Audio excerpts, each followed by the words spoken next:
हाय, आपकी सबसे favourite soft drink कौन सी है, पेप्सी या फिर कोका कोला? अब आप बोलोगे कि भला मार्केट में सिर्फ यही दो चीजें थोड़ी ना मिलती हैं। मार्केट में तो इतनी सारी वैरायटीज अवेलेबल है।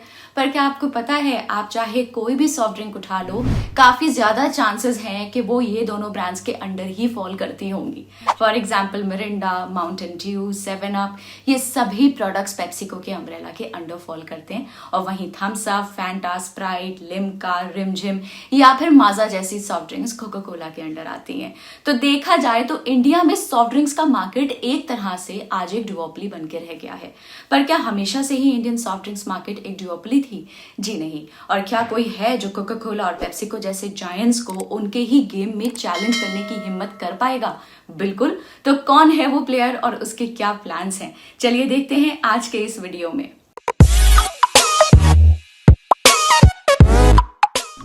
चलिए पहले समझते हैं कि इंडिया की सॉफ्ट ड्रिंक मार्केट पेप्सी और कोका कोला जैसे फॉरेन प्लेयर्स के बीच एक डुओपली बन के कैसे रह गई।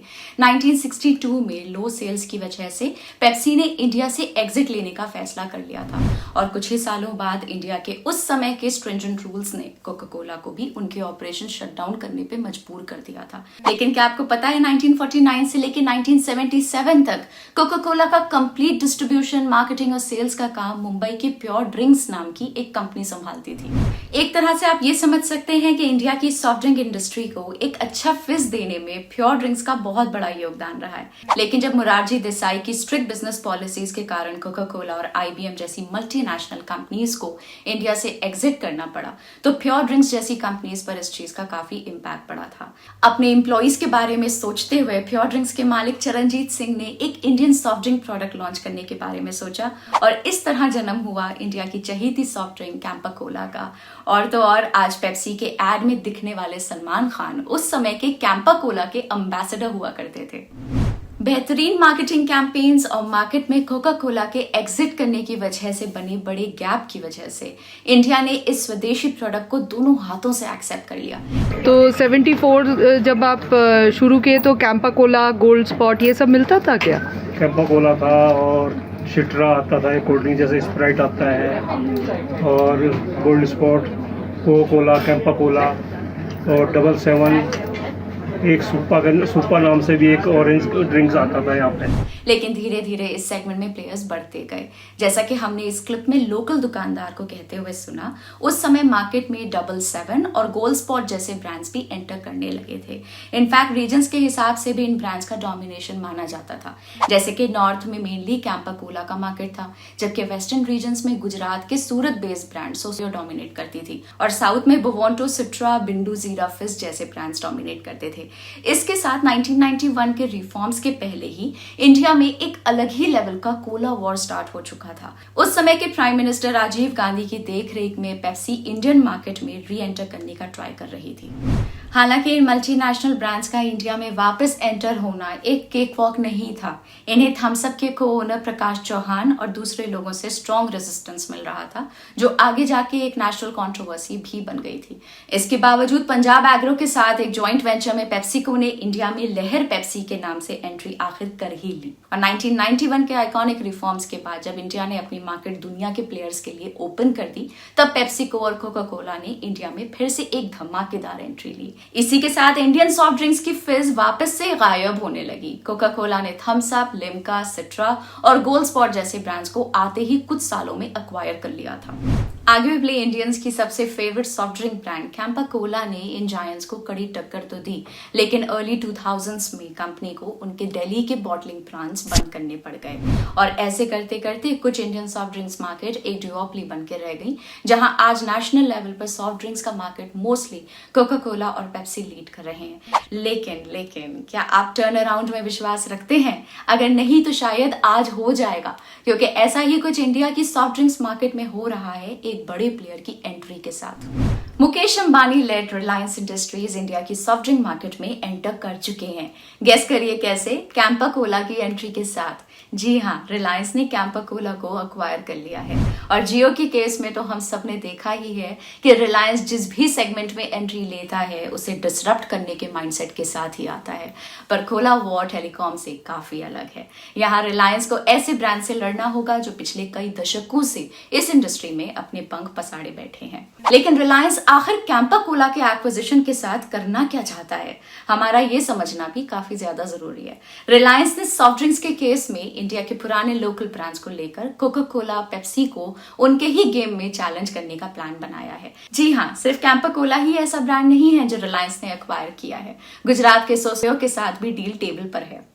इंडिया में पेप्सी और कोका कोला की टारिंग प्रेजेंस होने के बावजूद सोसियो ने गुजरात में वूपिंग 30% का मार्केट शेयर बनाए रखा है। इसका मतलब रिलायंस अपने स्ट्रेटेजिक एक्विजिशन से ना सिर्फ इन बड़े ब्रांड्स को एक अच्छी फाइट दे पाएगा, लेकिन पुराने और लोकल ब्रांड्स को रिवाइव करके आज वो हमें नॉस्टैल्जिया भी फील करवा रहा है। इन दो ब्रांड्स के अलावा भी रिलायंस दूसरे मीनिंगफुल एक्विजिशंस के लिए पूरी तरह से रेडी है। अंबानी ने कर्नाटका की बिंदु सॉफ्ट ड्रिंक्स को भी अक्वायर करने का ट्राई किया था, लेकिन रिपोर्ट्स के अनुसार कंपनी के ओनर ने अभी तक इस ऑफर को एक्सेप्ट नहीं किया है। बिंदु को पहले विप्रो और कोका कोला ने भी अक्वायर करने की कोशिश की थी, लेकिन कंपनी ने वो ऑफर्स एक्सेप्ट नहीं किए थे। लेकिन एक बात तो साफ है, रिलायंस इन एक्विजिशंस के साथ एक देसी, लोकल और emotional soft drink segment create करने की कोशिश कर रहा है। लेकिन कुछ अजीब नहीं लग रहा रिलायंस जैसा ब्रांड अचानक से कोला के बिजनेस में। और देखने वाली बात तो ये भी है कि अगर रिलायंस एक्विजिशंस कर रहा है तो क्या वो सिर्फ सॉफ्ट ड्रिंक्स और कोला कंपनीज पर रुक जाएगा या फिर इन सब से आगे भी उनका कुछ प्लान है। तो ये समझने के लिए चलिए थोड़ा टाइम रिवाइंड करके देखते हैं। Let's shift focus now. Fast-moving consumer goods. That's the next big bet that Reliance Industries is gearing up for. I'm excited to announce that this year we will launch our fast-moving consumer goods business. The objective of this business is to develop and deliver products that solve every Indian's daily needs with high-quality products at affordable pricing. The biggest takeaway for me from that AGM was Reliance finally entering officially into the FMCG space. जी हाँ, आपने सही सुना। रिलायंस अपने Reliance retail business के through Indian FMCG के $110 billion worth के market को tap करने जा रहा है। यही नहीं, 2025 तक ये मार्केट ऑलमोस्ट डबल हो सकती है टू $200 बिलियन। अब तो आप समझ ही गए होंगे कि आखिर इन सॉफ्ट ड्रिंक कंपनीज के एक्विजिशन के पीछे क्या वजह हो सकती थी। रिलायंस सिर्फ सॉफ्ट ड्रिंक या कोला बिजनेस में नहीं, बल्कि उससे भी बड़ी अपॉर्चुनिटी की तरफ देख रहा है इंडियन एफएमसीजी सेक्टर। कंपनी कई ब्रांड लेबल्स जैसे कि गुड लाइफ, बेस्ट फार्म्स के राइस एंड दूसरे Snack Tag snacks, Glimmer cosmetics और या फिजी ड्रिंक्स को ओन करती है, जो सिर्फ रिलायंस रिटेल स्टोर्स और जियो मार्ट प्लेटफॉर्म्स पर अवेलेबल है। इन सब के अलावा भी कंपनी अपनी ह्यूज कैपिटल बेस का फायदा उठाना चाहती है और कई दूसरे ब्रांड्स को अक्वायर करके एक strong in house product portfolio create करने में लगी हुई है। मीडिया ने रिलायंस के इस मूव को एक और जियो मूवमेंट या जियो 2.0 जैसे नाम देना शुरू कर दिया है। और हो भी क्यों ना, रिलायंस ने पूरी टेलीकॉम इंडस्ट्री को हिलाकर रख दिया था। वहीं कुछ एक्सपर्ट्स इसे जियो मूवमेंट की जगह निर्मा मूवमेंट कहना पसंद कर रहे हैं। दरअसल बात भी सही है, टेलीकॉम सेक्टर और एफएमसीजी इंडस्ट्री के हालात काफी ज्यादा अलग हैं। टेलीकॉम इंडस्ट्री के केस में काफी कंपनीज बहुत ज्यादा कर्जे में थी और उनके पास रिक्वायर्ड टेक्नोलॉजी भी नहीं थी। इसके चलते जब जियो ने अपनी हाईली कंपेटिटिव प्लान्स के साथ मार्केट एंटर किया तो ना सिर्फ उसने बाकी टेलीकॉम प्लेयर्स को झटका दिया, बल्कि काफी टेलीकॉम प्लेयर्स को मार्केट से ही एग्जिट लेने पर मजबूर कर दिया।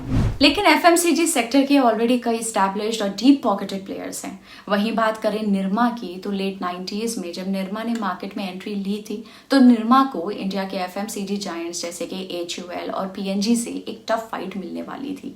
लेकिन निरमा ने अपने डिटर्जेंट प्रोडक्ट्स मार्केट से 75% चीपर रेट्स पर लॉन्च किए। इससे ना सिर्फ निरमा अपने कंपेटिटर्स को पीछे ढकेल कर आगे निकल पाया, बल्कि HUL और P&G को भी चीपर प्रोडक्ट्स लॉन्च करने पर मजबूर कर दिया। निरमा की इसी स्ट्रैटेजी का नतीजा था कि HUL को मार्केट में व्हील लॉन्च करना पड़ा। अब इससे हमें यह पता चला कि प्राइस कट्स के साथ आप मार्केट शेयर तो कैप्चर कर सकते हो, लेकिन ये डीप पॉकेटेड एफएमसीजी कंपनीज अपना रास्ता निकाल ही लेती हैं। हाँ, समय जरूर लगा, लेकिन HUL ने अपना मार्केट शेयर वापस हासिल करना शुरू कर दिया। इनफैक्ट रिसेंटली जब पतंजलि ने अपने यूनिक आयुर्वेदिक थीम के साथ एफएमसीजी मार्केट में डिसरप्टिव एंट्री ली थी, तब एचयूएल ने उस समय भी इस चीज का जवाब दिया था। पतंजलि की टूथपेस्ट के सामने कुछ ही समय में एचयूएल ने आयुष लीवर लॉन्च कर दिया था। मतलब एफएमसीजी सेक्टर में सिर्फ अगर आप प्राइस कट करके मार्केट शेयर हासिल करने के बारे में सोच रहे हैं तो उससे काम नहीं चलने वाला, और ना सिर्फ एक यूनिक आइडिया से आप लोगों का दिल जीत पाएंगे, क्योंकि आखिरकार कस्टमर लॉयल्टी नाम की भी कोई चीज होती है जो ये एस्टैब्लिश एमएनसी कंपनीज एंजॉय करती हैं। लेकिन यहां आकर चीजें इंटरेस्टिंग होती हैं। रिलायंस के पास एक ऐसा अस्त्र है जो बाकी सारे प्लेयर्स के पास शायद नहीं है, डिस्ट्रीब्यूशन नेटवर्क। रिलायंस के पास आज 16,000 से भी ज्यादा का स्टोर काउंट है। रिलायंस रिटेल आज वर्ल्ड में फास्टेस्ट ग्रोइंग रिटेलर माना जाता है।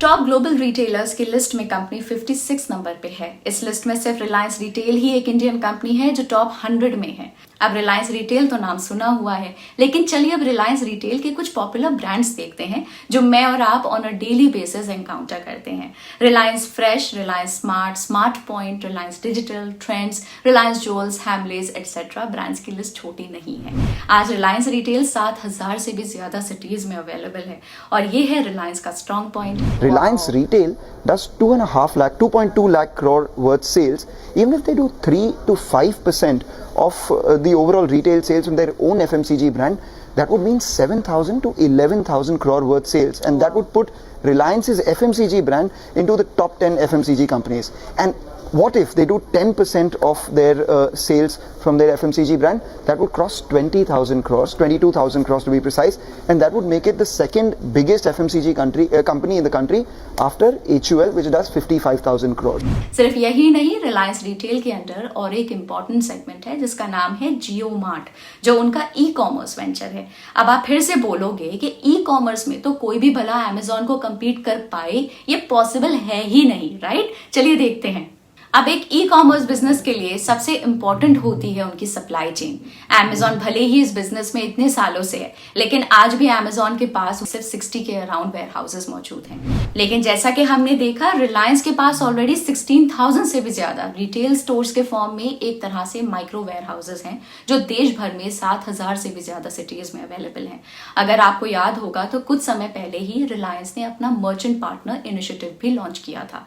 इस इनिशिएटिव के द्वारा रिलायंस बेसिकली लोकल किराना स्टोर्स और वेंडर्स के साथ पार्टनरशिप करेगा। अभी तक कंपनी अराउंड 20 लाख वेंडर्स और लोकल ग्रोसरी स्टोर्स वालों के साथ पार्टनरशिप कर चुकी है, और हर महीने वो अराउंड 1.5 लाख न्यू पार्टनर्स को अपने प्लेटफॉर्म पर ऐड कर रहे हैं। रिलायंस का प्रेजेंट टारगेट है 1 करोड़ मर्चेंट्स यानी कि लोकल होलसेलर्स और रिटेलर्स के साथ पार्टनरशिप करना।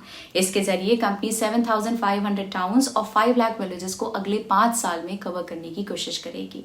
इस स्ट्रॉन्ग डिस्ट्रीब्यूशन नेटवर्क के माध्यम से जियो मार्ट कई सारे लोकेशंस पर शायद अमेजॉन से भी कम टाइम में डिलीवरी दे पाएगा। इनफैक्ट जियो मार्ट के स्ट्रॉन्ग सप्लाई चेन और डेटा ड्रिवन ऑपरेशंस की वजह से कंपनी काफी प्रॉफिटेबल भी साबित हो रही है, जबकि दूसरी तरफ अमेजॉन इंडिया अभी भी लॉसेस को रिड्यूस करने की कोशिश करे जा रही है।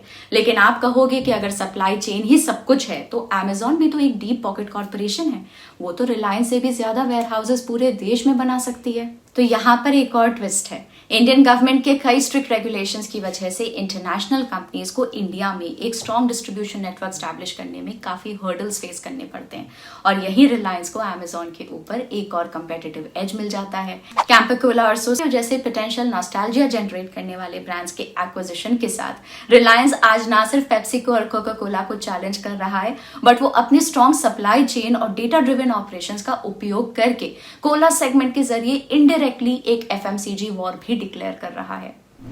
ये वॉर लेकिन कौन जीतेगा? शायद कोई नहीं, लेकिन इसमें जीत हम और आप जैसे कस्टमर्स की जरूर होगी। आज के वीडियो के लिए इतना ही। कमेंट्स में जरूर बताइए कि आपको ये वीडियो कैसा लगा। हम आपको ये भी बताना चाहेंगे कि ग्रो का टेलीग्राम पे भी एक चैनल है जहां आप मार्केट के लेटेस्ट अपडेट्स, इंटरेस्टिंग ब्लॉग्स और न्यूज के बारे में जान सकते हैं। टेलीग्राम चैनल का लिंक हमने इस वीडियो के डिस्क्रिप्शन में ऐड कर दिया है, तो आप उसको भी जरूर ज्वाइन करें। स्टॉक मार्केट, इकोनॉमी और बिजनेस से जुड़े ऐसे ही इंटरेस्टिंग वीडियोज देखने के लिए ग्रो के चैनल को सब्सक्राइब करें। Bye bye.